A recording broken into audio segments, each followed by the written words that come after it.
listeners, welcome back to Off Over 50 and Fired Up. Now what with Linda and Shelley.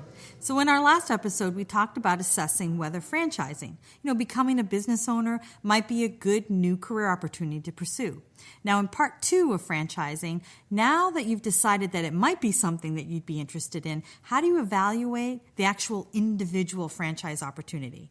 So how do you know whether you should buy or not? But before we get started on franchising part 2, Shelley, what's your wine recommendation? Well, Linda, I'd like to recommend a Pinot Noir. Surprise, surprise, another red. No cab? No cab. It's a Pinot Noir. It's a Vintners Reserve from the Samuel Robert Winery in Oregon. And it's really nice, full-bodied wine. You mean it's complex and richly structured wine? Oh, yeah, that's exactly what I meant, Lynn. You didn't get that from what I said? No, not at all. All right. So no matter what. Cheers. So let's get to the handoff discussion part of our podcast on franchising. We actually looked around to kind of say, well, how do you go about actually evaluating the individual franchise opportunity? And, interesting enough, I thought the best resource that we found was on Canon.com. And that's right, the camera company. Can you believe it? They also provide business services and insights on their site. Did you know that? No, I didn't know that. Actually, I thought all they did was cameras and printers. I know. So I thought they did a great job of kind of showcasing very straightforwardly 6 factors that you should consider when buying a franchise. And so we're doing an offshoot on those 6 factors to consider when evaluating a franchise opportunity. So what's the first one, Shell? The first one, Lynn, is demand. You want to make sure that there are people out there who really want to buy your product or, buy your services. So I think it's really important that you go out and do some research to make sure there are actually people out there who are willing to look at your offering. I know it seems kind of intuitive that, of course, you want to have a business where there's an actual demand for whatever you're selling. But it would be interesting that you might fall in love with the idea around whatever the franchise opportunity is and just get into it because you like the idea and not thinking about, well, are there enough people out there to actually buy my service or product? Right. And support your franchise. Exactly. I mean, you want to be successful. It's not just being in love with the idea. You actually have to have someone who's gonna buy into the product. And it's important that as part of that, when you're looking at not only the demand, but you want to look at how well is the actual franchise doing. So that's number 2. Does the franchise have a good track record? So when you're doing your research, you need to look at the actual business itself. So, Linda, what should somebody do? Well, number 1, you want to look at the financials, right? You want to make sure that they provide you with some sort of sense of the finances. Now, in some cases, they won't give you the historical finances that may be limited in the amount of information that they'll share with you, but you should try to ask for as much as you can. The other thing is you should ask for a contact list of people who are actually current and past franchisees. And you should spend some time with those franchise owners to find out how are they doing with their business, what do their financials look like. You may even want to shadow somebody for a day. Yeah. So, Linda, one of the things you might want to do is just like if you're thinking about buying a coffee shop, go into a shop, sit down in that particular franchise and just observe things. Maybe ask some of the customers some questions, but spend a day there.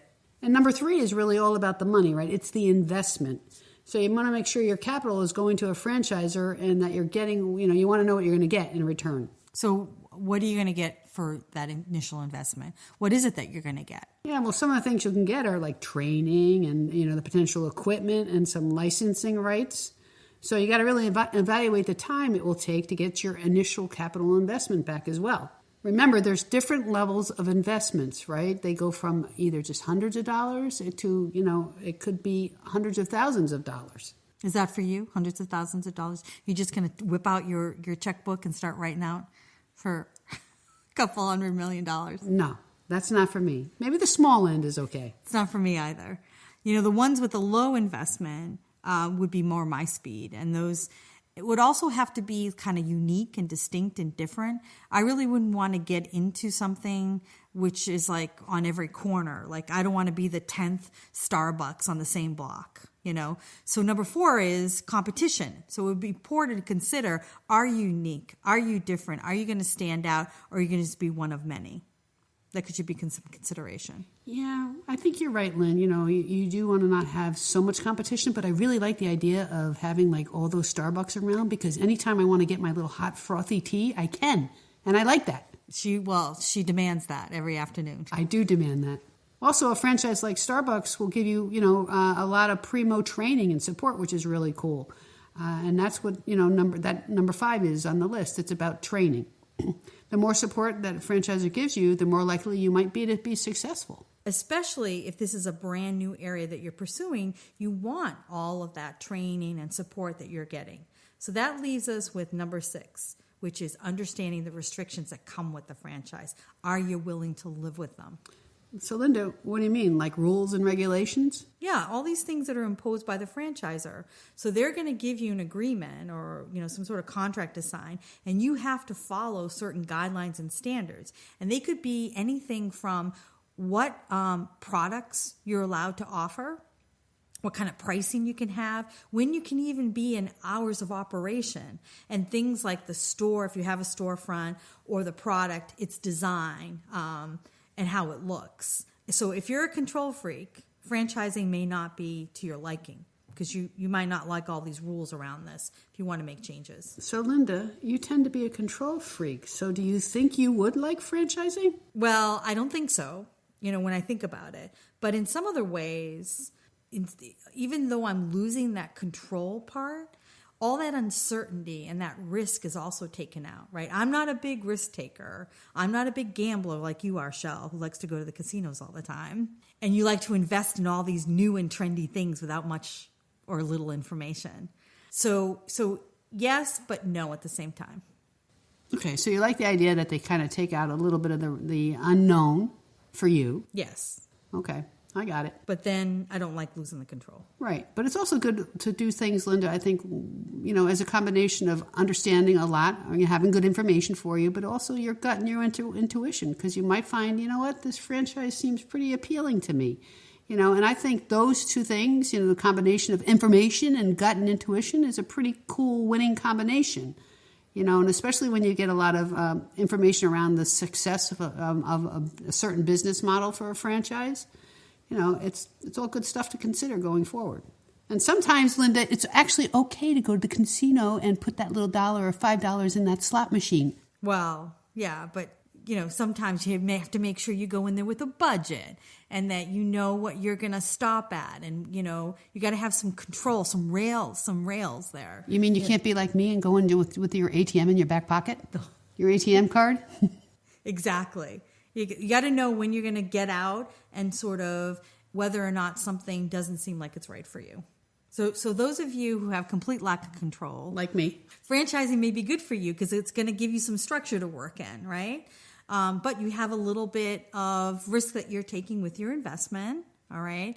So it gives you a good way to invest, but in a controlled way to invest and to take a risk. Because with any franchise, it is a risk. You may not be successful. It's not guaranteed. Nothing's guaranteed. That's right.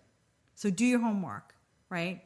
And look at evaluating all 6 factors, which you can find, of course, in our OFF Toolkit on our website, www.over50andfiredup.com. And don't forget that our wine recommendations are there too. That's right. And please give us your feedback and stories. We're always looking for good stories on our website by clicking on Contact Us or emailing us at offnowwhat@gmail.com or comment on our Twitter or LinkedIn sites. Yes, and please remember to follow us on Twitter and LinkedIn. So everyone, thanks for listening. Bye.